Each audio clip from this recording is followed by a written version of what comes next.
There could be more layoffs coming to Wall Street, and Bloomberg reporting that Goldman Sachs could be cutting at least 400 jobs from its consumers business. Now, this comes as the big bank looks to restructure that division. Now, the report also stating that Goldman is, quote, turning off a checking account product that was in beta testing. And Pras, this comes after Goldman's headcount has really swelled over the last several years, up 34% since the end of 2018. 2022 has certainly been a very challenging time for the company. We've heard CEO David Solomon say numerous times over the last several months that it's been tough here for Goldman Sachs. It's going to continue to be tough given the macroeconomic backdrop right now, and that cuts could be necessary. So I don't think this is necessarily a huge surprise here to the street.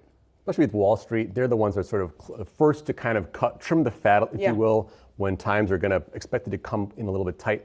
Their consumer bank was it's a tricky business. It's one that they've been trying to get into for a while. Remember, it was called Markets before, and they changed the name to that. And it's been, I guess, struggling with regards to acquiring, consumers there for those banking operations. One thing I'll note is that Solomon has not been shy about talking about wanting to trim the fat. Mm-hmm. I think he said in a conference last week that they're watching every operation, want to be nimble when they can be, and cut when they have to. So I'm not surprised that he's really thinking about doing that right now, especially in that consumer banking division.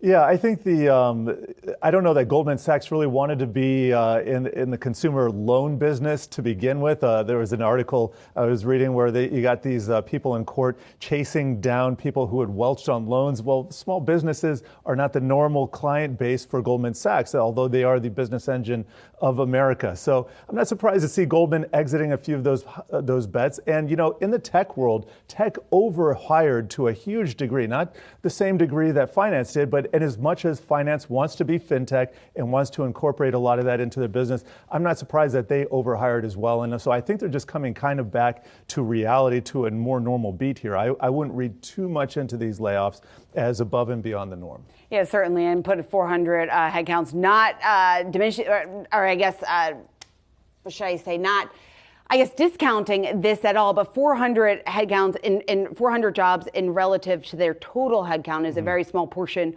of Goldman Sachs business. And it's also important to point out that this is in addition to Goldman Sachs annual trimming that they do every year of underperformers. So this additional Bloomberg report of 400 jobs being cut from the consumer division is in addition to what the big banks typically do, typical cuts at the end of each year. Right. Sorry, go ahead. Go ahead.